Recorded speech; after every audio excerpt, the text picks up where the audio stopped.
마가복음 7장 27절 예수께서 이르시되 자녀로 먼저 배불리 먹게 할지니 자녀의 떡을 취하여 개들에게 던짐이 마땅치 아니하니라. 예수님께서 이렇게 얘기한 여자가 이 사람밖에 없죠. 신약 복음서에서 예수님이 다니면서 다 모든 사람들을 다 이렇게 연민의 정을 느끼시고 긍휼히 여기시고 사랑하시고 자비하시고 그런 예수님이셨는데 이 여자에게만큼은 꼭 이렇게 말씀을 하셔야 됐나 이런 생각이 들 정도로 이 여자에게 심하게 얘기를 하셨죠. 왜 이렇게 하셨는지는 여러분이 꼭 우리 오전에 성경 공부했던 저 내용을 이해하고 들은 사람들은 이게 금방 이해가 되는 말씀이에요. 그런데 이런 신학적인 배경을 갖지 않으면 이게 이제 어려운 말씀이죠. 왜 이렇게 했을까? 예수님이 괜히 한번 이렇게 떠보는 것도 아니고 일부러 이렇게 말씀하시는 것은 그 사람에게 굉장히 상처가 될 텐데 그런 여자에게 상처가 될 수 있는 그런 여자에게 이렇게 말씀하셨다고 하는 것은 주님의 그 의도, 그러니까 주님께서 오셔서 꼭 이렇게 말할 수밖에 없었던 어떤 의도를 우리가 깨달아야 된다는 거죠. 그럼에도 불구하고 주님께서는 이 여자의 그 딸을 구출해 줬습니다. 구원해 줬어요. 그러니까 결과적으로는 구원해 줬다. 이러니까 그래 구원해 줬구나. 이렇게 얘기해서는 안 되는 거죠. 왜냐하면 예수님이 보통 사람들이 이렇게 치료해 줄 때는요, 직접 손을 얹어서 치료해 주거나 또는 이렇게 뭘 발라서 치료해 주거나 또는 말씀을 직접 가서 이렇게 얘기해 주거나 이래서 보통 치료하거든요. 그런데 여기 여자는 찾아가려고 생각하지도 않았고 그냥 네 믿음이 네가 가지고 있는 나를 찾아온 너의 믿음이 너를 구원했다. 너의 딸을 구원할 것이다. 이렇게 이야기하는 것으로 봐서 예수님께서 일부러 다분히 이 내용을 일부러 이렇게 이야기한 것입니다.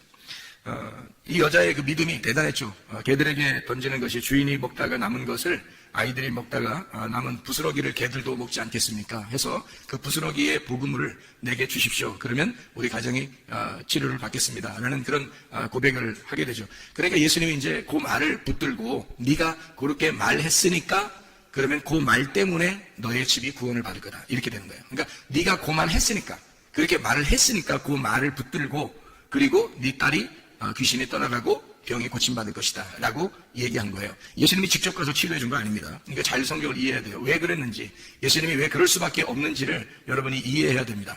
그게 우리가 오전에 성경 공부하면서 우리가 저 단계를 쭉 설명을 했어요. 그게 한때, 두때, 반때, 그리고 나머지 반때, 그리고 7일에, 62일에, 한 일에에서 한 일회가 이제 3년 반, 3년 반이거든요. 반때란 말이에요. 3년 반, 3년 반. 이렇게 해서 한 일회를. 그래서 이렇게 나누어져 있는 거기 때문에 가운데 십자가 지시는 그 예수님, 그 십자가 지시기 바로 전에란 말이에요. 그러니까 예수님이 활동하시던 시기란 말이에요. 그 시간. 그때 예수님이 십자가에 돌아가시기 전이면서도 그러면서 예수님 십자가에 돌아가시고 나머지 3년 반이 남았어요. 그게 다 누구를 구원하는 시간이에요? 유대인들을 구원하는 시간이란 말이에요. 71회가 예수님이 오신 것은 유대인들을 구원하기 위해서 오신 거예요.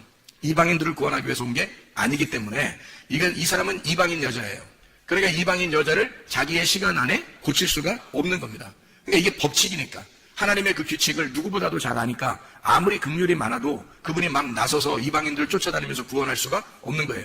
유대인들의 그 시간 안에 오셨기 때문입니다. 그러니까 예수님이 일부러라도 이렇게 얘기하는 거죠. 내 자녀들의 떡을, 내 자녀들에게 줄 양식을, 내 자녀들에게 줄 치료를, 내 자녀들에게 주는 그 구원을 너에게, 걔한테 줄 수는 없다는 겁니다. 걔라고 하는 것은 여기서 이 여자가 진짜 멍멍하면서 다니고 이렇게 주워 먹고 다니고 이래서 그렇게 얘기한 게 아니고 이방인을 말하는 거예요.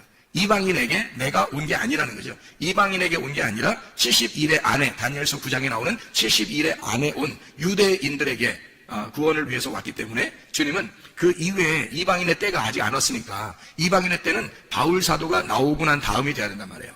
사도행전 9장 이후가 돼야 된다는 거죠. 그렇게 되기 전이니까 유대인들의 구원, 이때 이방인을 구원할 수가 없는 거예요. 그래서 이 여자에게 자녀의 떡을 개에게 줄 수가 없다. 이방인에게 줄 수가 없다. 그렇게 이야기를 한 거죠. 그래서 이런 배경을 여러분이 알고서 이 내용을 이해하게 되면 정말 주님께서 이걸 미워서 그런 건 아니었구나. 이게 하나님의 그 규칙, 법칙 안에서 그 율법 안에서 예수님이 오셨기 때문에 이 율법을 완성하지 않으면 안 되거든요. 주님이. 그래서 율법을 모두 다 완성을 시켜야 돼요. 주님께서. 율법에 있는 거를. 그래서 이방인을 상대할 수가 없는 거예요. 율법에서는 이방인을 상대할 수가 없거든요. 잘 생각해 봐요. 율법은요, 유대인에게, 이스라엘 백성들에게 주어진 거지 이방인에게 주어진 게 아닙니다. 그러니까 유대인들에게 주어진 이 말씀, 율법을 예수님이 완성을 시켜놔야 이방인에게도 그것이 복음으로 간다는 거죠. 그래서 율법을 완성하고서 이방인들에게 복음이 가기 때문에 그 전에 있는 예수님의 그 시대에는 이런 솔로몬에게 여인한테는 구원할 수가 없다, 이렇게 말씀하시는 겁니다. 자, 이해를 여러분이 하셨죠? 그러니까 예수님이라고 하는 이분이 사랑을 온전하게, 하나님의 속성이 본질이 사랑인데, 그런데도 불구하고 이렇게 하신 것은 그 시기적으로 예수님께서 그 자기의 그 시기를 정확하게 파악하고 생활하셨다는 것을 볼 수가 있죠. 3년 반을, 그리고 십자군밖에 돌아가시고 나머지 3년 반은 제자들이 그걸 이루게 돼서 이것이 완성이 되면 그때서 이방인의 때가 이루어지고, 지금이 바로 우리에게 이방인의 때예요. 지금 이것도 거의 마무리에 도달했습니다. 이방인의 때도 거의 마무리에 도달했기 때문에요. 이것이 거의 마무리에 도달하면 마지막 이 하나님의 말씀을 다시 이제 이스라엘 백성들에게 이룬단 말이에요. 이루고 이방인들을 이제 다 정지가 됐으니까, 끝났으니까, 이방인의 때가 다 끝나면 유대인에게 다시 복음이 들어가고 이방인들의 이제 중지시킨단 말이에요. 그러는 시기에 여러분이 있기 때문에요. 여러분, 보통 믿음을 갖지 않으면 사실은 주님 앞에 선택되기가 어렵습니다. 지금 시대는요. 이런 것만 제대로 알아도요. 성경에 예수님은 그냥 뭐 얼렁뚱땅 구원하고 이러지 않아요. 성경이 뭐 그런 식으로 얼렁뚱땅 구원한다면 이런 식으로 얘기하겠어요? 이 여자한테? 예수님이? 그렇게 안 한단 말이에요. 심한 얘기를 이렇게 하는 것은 이게 뭐 한번 떠보려고 이러는 게 아니에요. 이게 떠보려고 그러는 게 아니라 예수님이 오신 그 규칙이 있다, 내가 온 그 법칙이 있기 때문에 이거를 내가 벗어날 수가 없어. 그래서 너한테, 걔한테는 줄 수가 없어. 그런 구원을, 그런 치료를 줄 수가 없어. 그럼에도 불구하고 네가 나라는 믿음을, 네가 하나님의 긍휼을 네가 구했으니까 그거를 붙잡고 그 얘기를 이방인에게 그 부스러기를 달라고 했으니까, 앞으로 여기 유대인들을 구원한 이후에 이방인들을 구원할 때는 예수님의 그 부스러기 복음이 나간단 말이에요. 그것을 이 여자가 깨달은 거예요. 그러니까 주인에게 주는 떡은 아니지만 거기서 아이들이 먹다가 남겨서 던져버리면 그거 주워 먹을게요. 우리가 사실 유대인만큼 성경 알고 구원받은 건 아니잖아요. 이방인들이요. 전혀 모르는데 거기서 떨어지는 부스러기를 가지고 우리가 구원받은 사람들이 이방인들이란 말이에요. 그거를 이 여자가 정확하게 깨달은 거죠. 그래서 예수님에게 그 사실을 이야기했고, 네가 그 말을 했으니까 이방인의 때에 구원받는 걸 너에게 샘플로 보여주겠다. 이방인의 때에 구원받는 것이 있는데 그건 나중에 올 거야. 근데 너는 지금 유대인의 때에 샘플로 이방인의 구원을 샘플로 보여줄게. 이게 주님께서 이제 이 여자에게 명령하신 겁니다. 엘리야 같은 사람 있죠. 엘리야가 어떻게 됐다고 그러죠? 성경에서 보면 엘리야가 다 일 끝나고 집에 가서 발 씻고 쉬었더라, 이런 말 아니고, 일 다 끝나고 어떻게 됐어요? 엘리야가요? 승천해버렸죠. 그러면 원래 인간은 승천할 수 있어요? 없어요? 없어요. 에녹이라는 사람 어떻게 해요? 하나님과 동행하다가 승천해버렸죠. 그러면 원래 인간은 승천해요? 못해요? 못합니다. 그럼 왜 그 예수님이 오시기 전에 이 사람들이 승천했죠? 샘플로 보여주는 겁니다. 예수님의 그 모습을 샘플로 보여주는 거예요. 예수님의 태어난 것은 원래가 여자하고 남자하고 이렇게 결혼해가지고 이렇게 결합해서 나온 예수님이에요? 아니면 원래 하나님이 성령에 의해서 만들어서 그냥 마리아 뱃속에 집어넣었다가 빼낸 거예요? 집어넣었다 빼낸 거예요. 그렇게 유일하게 한 것은 누가 샘플로 보여준 거예요? 아담. 첫 번째 아담이 여자 남자 없이 그냥 태어난 사람이에요. 그것이 그대로 예수님에게 두 번째 아담으로 이것을 이룬단 말이에요. 누군가 샘플, 이 그림자가 있어야 그 다음에 실제가 나오는 거예요. 무슨 말인지 알겠어요? 그래서 성경은 다 그림자라고 하는 거예요. 실제인 예수님이 여러분 안에 들어오려면 이 그림자를 정확하게 보고 파악해서 이 그림자를 여러분이 알고 실체를 받아들이면 예수가 들어온단 말이에요. 우리 안에. 그러니까 예수가 실체로 들어오잖아요. 그럼 앞에 있는 그림자는 다 뭐가 돼요? 율법이 돼버리는 겁니다. 그러니까 율법이 내 속에서 실체가 완성이 돼버리면 이 겉에 있는 율법은 이제는 다 그림자가 돼버려서, 그림자는 실체를 만날 때까지만 그림자가 있는 거예요. 형상이라는 게. 그러니까 성경은 다 형상인 거죠. 뭐의 형상? 그리스도라는 실체의 형상이란 말이에요. 그러니까 그리스도를 받아들이게 하기 위해서 성경이라는 형체가 우리에게 형상이 있었던 거죠. 이게. 그러니까 이런 건 하나의 그 성경도 우상인 거예요. 그러니까 성경을 뭐 귀하게 여겨야 된다면, 귀하게 여기지 말라는 게 아니에요. 제가 말하는 거 오해하지 마세요. 성경을 귀하게 여겨, 이 세상에서 그럼 성경만큼 귀한 게 어디 있어요? 그렇죠? 그런데 이 성경조차도 예수를 받아들이는 데 있어서 이 성경을 보는, 연구하는 사람들이 예수를 받아들이지 못한 사람이 얼마나 많아요. 무슨 말이냐면 실체를 못 받아들이고 이런 우상, 이런 형상을 가지고 중요하게 여긴다는 거죠. 이거는 그렇게 중요한 게 아니에요. 실체라는 예수님이 중요한 거지. 예수라는 실체, 그 복음이 중요하지 이것은 중요한 게 아니란 말이에요. 이건 그림자예요.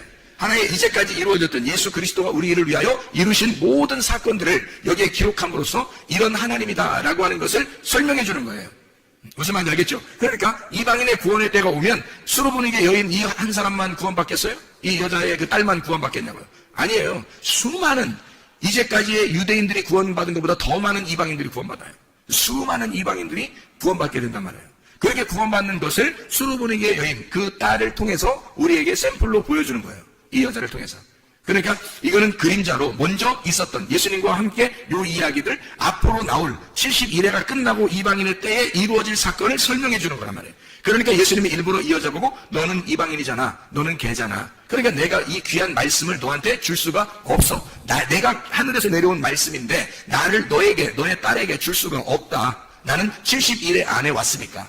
그래서 예수님이 십자가밖에 돌아가시기 전이었고, 돌아가시고 난 다음에 제자들도 유대인 말고 이방인에게는 구원을 할 수가 없는 시점이란 말이에요. 그게 71회의 마지막 시점이기 때문에 그렇습니다. 한 이래를 굳게 정한 언약이란 말이에요. 이것이. 그래서 다니엘서 9장에 그렇게 말하죠. 마지막 한 이래를 굳게 정한다. 그래서 그 언약을요. 그러니까 주님께서는 그 법칙 안에서 왔기 때문에 벗어날 수가 없는 겁니다.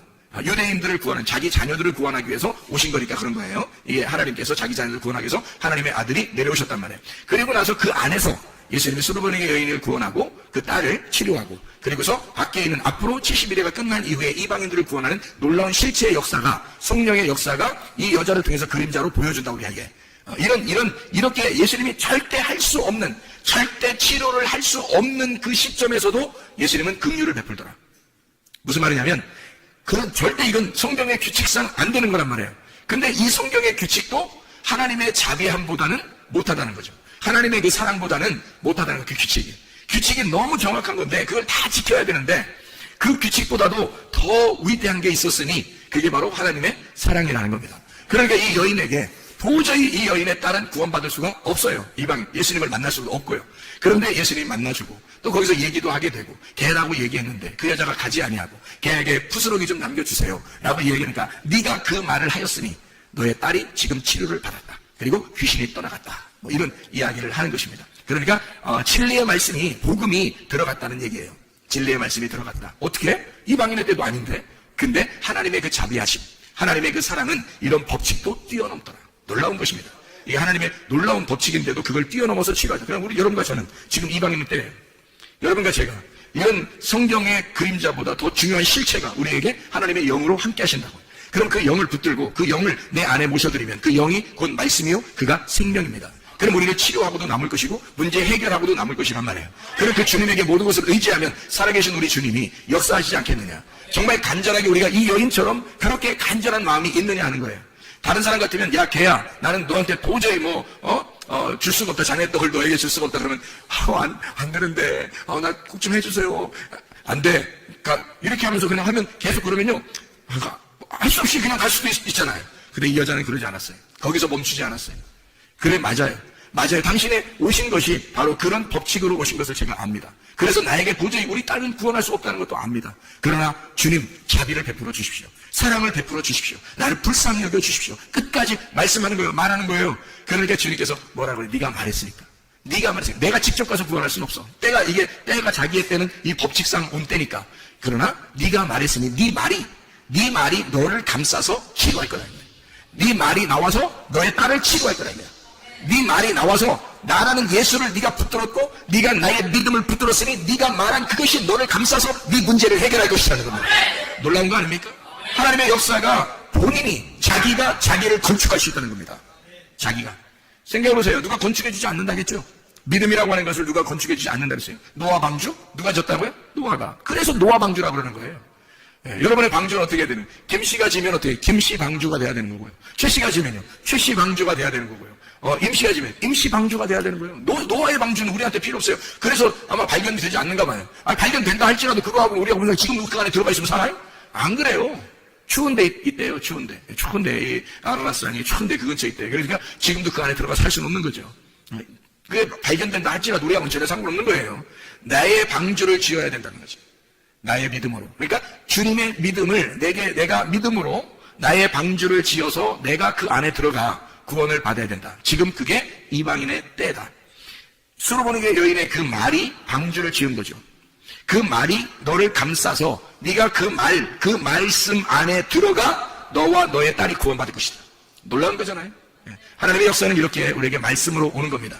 말씀을 했을 때 그 말씀이 나의 말씀이냐 나의 방주를 짓는 것이냐, 내가 나의 말씀으로 그 주님을 믿는 그 믿음의 그 말씀으로 방주를 짓는 것이냐, 이 말입니다. 그 방주 안에 들어가면 우리는 모든 문제가 해결되고 치료도 될 뿐만 아니라 우리의 영혼이 구원받는다는 말입니다. 아까워 더러운 영이 떠나가고 진리의 말씀이 오게 된다는 말이죠. 그럼 우리가 천국이죠. 그 자체가 천국이고 진리의 말씀이 있는 것이 천국이니까. 주님께서는 이 십계명을 우리에게 주셨을 때 하나님 사랑, 이웃 사랑이라고 그러잖아요. 그럼 하나님 사랑이 이웃 사랑으로 완성이 되면 십계명이 다 완성되는 거예요. 십계명 자체가 10개의 계명이잖아요. 10개의 계명이 이게 하나님 사랑과 이웃 사랑이란 말이에요. 하나님 사랑이 이웃 사랑으로 완전하게 되면 그러면 이게 완성이 된다는 거죠. 그래서 하나님 사랑으로만 남으면 그냥 하나님 사랑이에요. 근데 하나님이 이웃을 사랑하게 되면요, 하나님 사랑이 이웃 사랑으로 되면 완성된다. 그래서 우리 보고 뭐라고 그러냐면 주님께서도 네가 하나님을 사랑하느냐, 그러면 네가 이웃을 사랑해라. 그러면 이게 성경에 사랑이 완성되는 것이다, 이거거든요. 주님의 이웃이 누구예요? 나예요. 나의 이웃이 누구예요? 예수님입니다. 여러분, 가족이 다 가족이 아니라 예수님이에요. 남편도 예수님, 아내도 예수님, 자녀도 예수님, 부모도 예수님이에요. 친구도 예수님이고요. 이웃도 예수님입니다. 다 우리의 주변에 있는 모든 나를 가리키는 모든 것이, 나를 말하는 모든 것이 다 예수님이라고요. 이 예수님이 나의 이웃이라고요. 이웃을 사랑하게 되면 율법을 완성하는 것이다, 이 말이죠. 그러니까 이 이웃 사랑이 모든 율법을 이루었느니라, 완성을 했느니라. 로마서 13장 10절의 말씀입니다. 하나님의 속성, 그 사랑이라고 하는 사랑이 온전하게 되었느니라, 이렇게 말씀하거든요. 로마서 13장 10절 말씀에 그렇게 말씀하고 있습니다. 사랑은 이웃에게 악을 행하지 아니하나니 그러므로 사랑은 율법의 완성이니라. 이게 10절에, 로마서 13장 10절에 나와 있는데 이게 9절에 보면 뭐라고 해요? 8절하고 9절에 보면, 8절엔 사랑의 빛 외에는 지지 마라고 되어 있고요. 9절에 보면 간음하지 마라, 살인하지 마라, 도둑질하지 마라, 탐내지 마라, 그 외에 다른 계명이 다 있을지라도 내 이웃을 내 자신같이 사랑하라 하신 그 말씀 가운데 다 들었다. 그러니까 이웃 사랑에 다 들어있는. 자, 성경 10계명 자체가 하나님 사랑이에요. 하나님은 사랑이시다라는 걸 설명해 주려고 하는 건데, 그분이, 자, 생각해보세요, 가만히, 여러분이. 자, 살인하지 마라, 간음하지 마라, 도둑질하지 마라, 탐내지 마라. 자, 이 뭐예요, 그게? 그거 하지 말아요. 무슨 말이에요? 너 이웃을 네가 살인하거나, 도둑질하거나, 간음하거나, 탐내거나, 그러면 그 이웃하고 너하고 어떻게 생각한 거야? 따로 생각한 거야. 따로 생각하니까 네가 그걸 도둑질하려고 했고, 그것을 살인하려고 했고, 그것을 간음하려고 했고, 그것을 탐욕을 부리려고 했잖아. 네가 만약에 너라고 생각하면, 네가 만약에 이웃을 너라고 생각한다면 훔치겠냐 이거야, 살인하겠냐 이거예요, 탐욕 부리겠냐 이거야, 간음하겠냐 이거예요. 안 하죠? 남이라고 생각하니까 하는 거지. 그죠? 남이라고, 상대방이라고 생각하니까 우리가 그런 일을 하는 거죠. 그러니까 이웃 사랑이라고 하는 것이 사랑의 완성이라는 거예요. 십계명이라고 하는 그 사랑이, 하나님은 원래 사랑이다, 그것이 이웃을 사랑할 때 완성이 된다는 거예요. 그 말은 뭐냐면 하나가 되었다. 이웃하고 너하고 하나가 되면 사랑이 완성되고 십계명이 완전히 이루었느니라, 율법의 완성이다. 자, 이 무슨 말이죠? 예수 그리스도와 내가 이웃이었는데 그분과 내가 서로 사랑해서 하나가 되었어요. 그러면 율법은 완성된 거죠. 다시 말하면 예수 그리스도가 내 안에 들어오잖아요. 그러면 율법은 완성된 거예요. 그렇죠? 예수님이 내 안에 들어오면, 내가 예수님 안에 있고 예수님이 내 안에 오면 그 하나가 됐어요. 그러면 서로가 죽일 필요 없고, 서로가 도둑질할 필요 없고, 서로가 간음할 필요 없고, 서로가 탐욕을 부릴 필요가 없는 거죠. 왜? 예수님과 내가 하나가 되었으니까.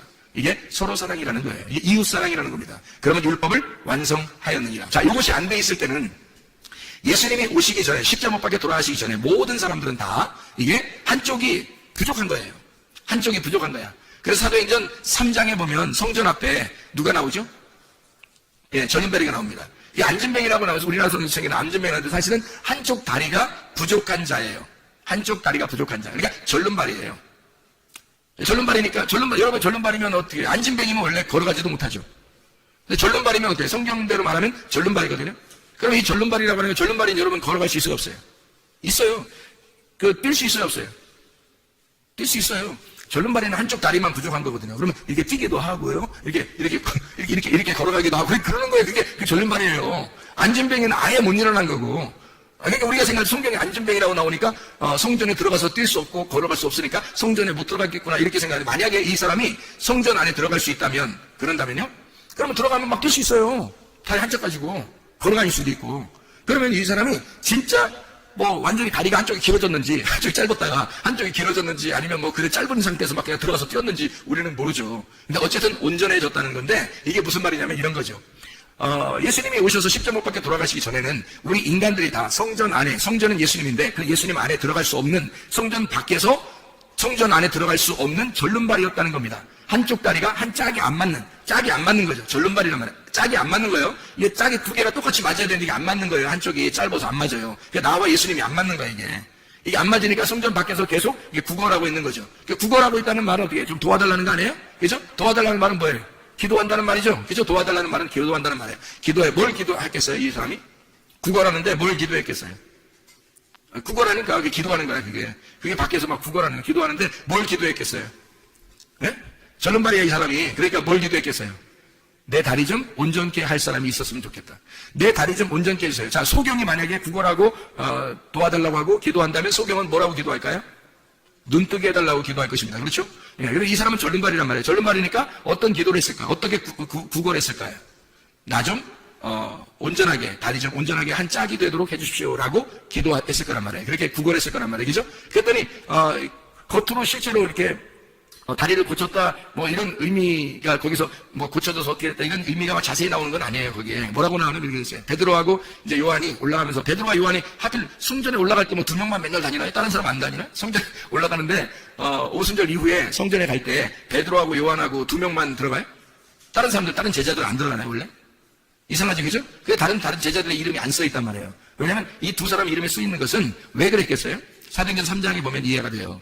이 두 사람이 이름을 쓰는 것은 두 사람이 짝이기 때문입니다. 전도할 때도 예수님이 보낼 때 누가복음 10장에 70제자를 이렇게 보낼 때 말이에요. 몇 명씩 보냈다 그래요?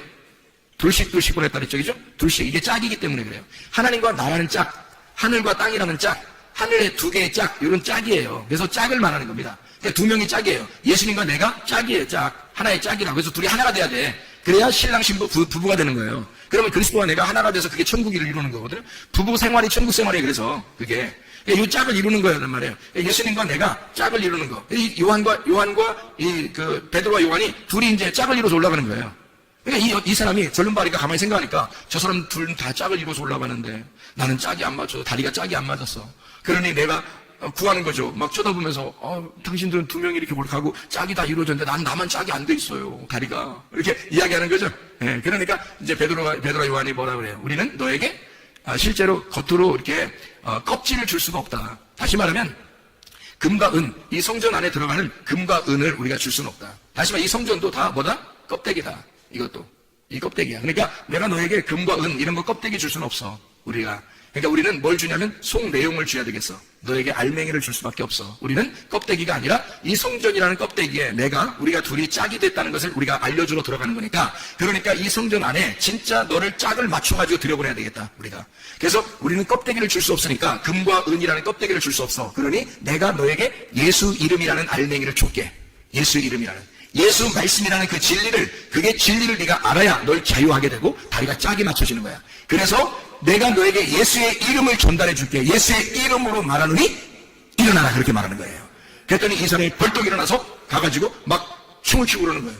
두 다리가 온전하게 똑같이 돼가지고 가서 춤췄다 이런 얘기 없어요, 성경에. 이 사람이 그냥 일어난 거예요. 이제 깨달은 겁니다. 하나님의 말씀을 깨달은 거예요. 복음이 이렇게 되어 있었구나. 예수가 십자가 못 박혀 돌아가시기 전에는 짝이 안 맞춰져 있는 한쪽만 오신, 한쪽의 다리만 가지고 오신 그런 예수님이었는데, 내가 불구였는데, 그런데 주님이 십자가 못 박혀 돌아가셔서 예수의 이름이 온전하게 되셨구나. 짝이 되셨구나. 그러면 나는 이렇게 누워서 이렇게 있을 수가 없지. 내가 이렇게 주저앉아 있을 수가 없지. 내가 일어나 성전 안에 들어가 뛰어놀고 찬양하리라. 이렇게 돼버린 거예요. 이게 믿음으로 일어나게 된 거죠. 그러니까 예수의 이름이 오게 되고 그가 믿음으로 일어나게 된 거예요. 예수의 이름을 줬는데 일어나라 했는데 안 돼요. 나 못 일어나요. 나 언제부터 여기 앉아있는데 내가 못 일어나. 이렇게 하면 돼, 안 돼? 안 되는 거예요, 이 사람. 이거. 거기서 예수의 이름을 너에게 주노니 일어나라니까 이 사람이 스스로 일어난 거예요. 그렇죠?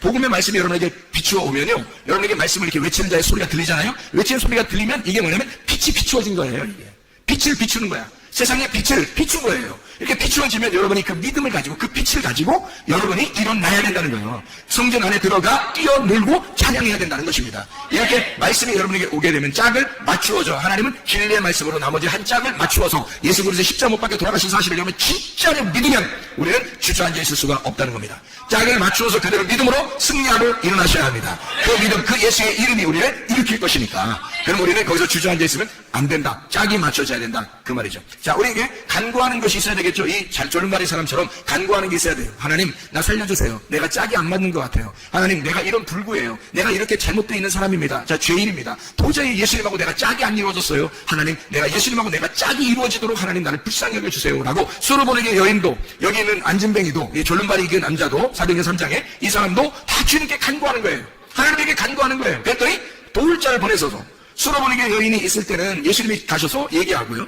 그리고 여기에는 이 절름발이에 있는 데는 여기서는 성전 밖에서 베드로와 요한이 짝을 이룬 이제는 이방인과 유대인이 원래는 짝이 아니었었는데 예수님이 십자가 밖에 돌아가시고 오순절 성령의 충만에 임한 다음에 그때부터는 이제 짝이 이루어지는 거거든요. 나머지 72대가 다 3년 반이 다 이루어졌거든요. 완성된 상태니까 이제 이것이 짝이 이루어진 하나님과 우리가 나누어져 있었는데 짝이 이루어지는 사람이 될 것이다. 이것을 네가 진리로 먼저 받아들여라 이거죠. 이 사도행전 3장에 이 절름발이에게도 진리가 들어간 겁니다.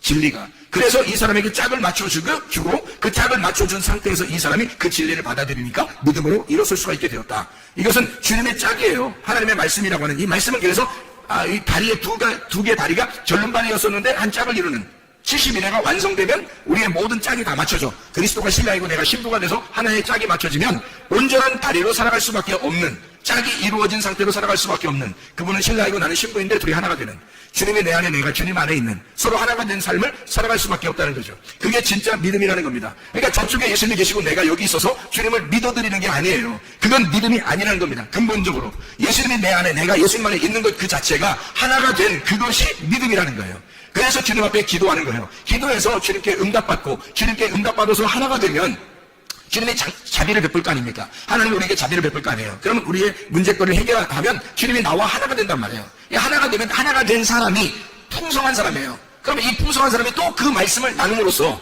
자비를 베푸는 거예요. 그걸 뭐라 그러면 구제라 그렇게 말하는 거죠. 그러니까 기도해서 하나님 앞에 기도해서 예배가 성공돼 하나님을 만난 사람은 구제가 반드시 일어나야 된다는 거죠. 하나님이 우리를 구제하기 위해서 예수님으로 보내서 우리를 구제하셨죠. 그러니까 구제하셔서 우리가 그 기도에 응답, 하나님께 막 구했더니 이스라엘 백성들이 애굽에서 막 구했더니 모세를 보낸 거예요. 구제하신 거죠. 하나님이 모세를 보내신 것이 구제입니다. 그리고 이 죄인들, 우리 같은 이런 죄인들에게 예수 그리스도 메시아가 오신 것은 구제하신 겁니다. 하나님이 우리에게 예수를 보냄으로써 우리를 구제하신 거예요. 그럼 여러분이 받은 구제는 뭐예요? 여러분이 받은 구제는 뭐 구제 옷 뭐 이런 것도 있다던데 그 구제 옷을 받은 거예요. 옷이 의의 옷이란 말이에요. 그리스도의 옷, 의의 옷을 우리가 구제받았어요. 하나님으로부터 구제를 받았단 말이에요. 그러면 여러분이 가진 것은 뭐예요? 돈을 가지고 있는 거예요? 진짜 지식을 가지고 있는 거예요? 아니면 뭐 이 세상에 좀 잘 사는 거 이런 걸 가지고 있는 거예요? 뭘 구제받았다고요? 그리스도를 구제받았다고. 하나님에게 우리가 나 죄인입니다 라고 하는 사람이 그렇게 간구하는 사람에게 하나님께서 우리에게 예수라는 구제품을 주셨다고요. 예수라는 분을 우리에게 내려주시니까 그 구제를 받은 내가 이 예수를 다른 사람에게 전달해 준다는 거, 이 전달해 주는 걸 말씀 선포라고 하는 것입니다. 내가 간구했더니 하나님께서 응답하셔서 예수 그리스도가 내게 오셨단 말이에요. 하나님께서 나에게 구제하신 거죠. 그러니 나는 이 구제를 받았으니 내가 많이 풍성해졌어요. 풍성해진 내가 이 풍성한 예수 그리스도를 다시 다른 사람에게 구제하는 것이죠. 이해하겠습니까? 그래서 구제는 곧 기도요, 기도는 곧 구제라는 얘기죠. 예배가 구제고 구제가 예배라는 거예요. 그러니까 구제와 예배와 기도는 같은 것이란 말입니다. 예수 그리스도를 너희가 받고 예수 그리스도를 나누어 넘겨주라는 겁니다. 네가 받은 예수를 넘겨주라는 거예요. 이게 복음의 말씀이라는 거예요. 그래서 우리는 기도하는 것과 말씀 전하는 일에 전무해야 하는 것입니다. 여러분, 예수 그리스도가 여러분에게 뭘 해요? 좋은 걸 주고 싶어 하셔요. 예수님이 우리에게 좋은 걸 주고 싶어 하신다고요.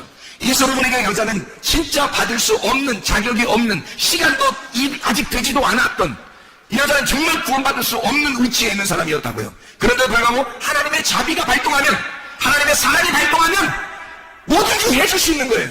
네가 말한 그 말이 너를 감싸고 너를 감싼 그 말이 너의 딸을 구원할 것이라는 거죠. 이것은 하나님의 놀라운 자비입니다. 왜냐하면 제가 성경을 알고 성경 이거 쭉 연구해보면 말이에요. 예수님이 도저히 이렇게 이 여자를 구원할 수가 없어요. 그 기간에는. 이건 성경에 율법적으로 율법 안에서 오신 예수가 그렇게 할 수가 없고 법칙이 이렇게 돼 있단 말이에요. 그런데 예수가 그 법칙을 깬 거예요. 어떻게? 자기가 깰 수가 없으니까 네 말이 이 법칙을 깨버리고라는 거죠. 네 말한 것이, 네가 말한 그 말씀, 믿음의 말씀이 이 법칙을 깨거라는 거죠. 이 법칙도, 이 성경의 법칙도 내가 구원받는 데 있어서는, 나에게 있어서는 이 법칙이 뭐가 대단한 거야 이거야. 예수가 대단한 거지 뭐 이게 그 대단한 거라 이 말이에요. 생각해보세요. 예수 그리스도에게서는요, 그가 이런 법칙 안에 와서 자기는 그 법칙을 충실하게 이행하여 율법을 완성해야 되지만 그러나 이 여자의 말이 나의 법칙도 깰 만큼 이 세상의 창조 때부터 말이에요. 성경의 창조 때부터요. 이 세상의 모든 법칙은 다 깨지고 온 겁니다. 그렇잖아요? 세상의 모든 법칙은 하나님의 법칙 안에서는요, 다 깨질 수밖에 없는 거예요. 모든 법칙. 왜냐면, 생각해, 예수님이 부활하는 것도 이 법칙이 깨지는 거 아닙니까? 예수님이 땅에서, 위에서 내려오는 게 아니라 밑에서 위로 올라가네? 이게 법칙이 다 깨지는 거예요. 문이 닫혀있는데 문을 통과해서 들어와? 문이 닫혀있는데 통과해서 들어와? 이게 법칙이 다 깨져버리는 거예요. 이런 모든 법칙들도 실제가 오면요, 다 깨져버리는 겁니다. 실체가 오면. 그래, 예수 그리스도, 당신이 말하면 나에게 내 딸이 구원받지 않겠습니까? 당신이 나에게 말하시면, 부스럭이라도 얘기하시면, 부스럭이라도 주시면 우리 딸이 구원받을 수 있겠습니다. 이거 하나님의 그 법칙, 하나님의 그 율법 안에서 오신 그 하나님의 법칙도 그냥 금이 쫙 가버리는 거죠. 이 법칙이라는 유리가요, 다 깨져버리는 겁니다. 하나님의 가슴이 쫙 찢어지는 거예요. 왜? 그래서 그 속에 있는 심장, 그 가슴을 확 내미는 거죠.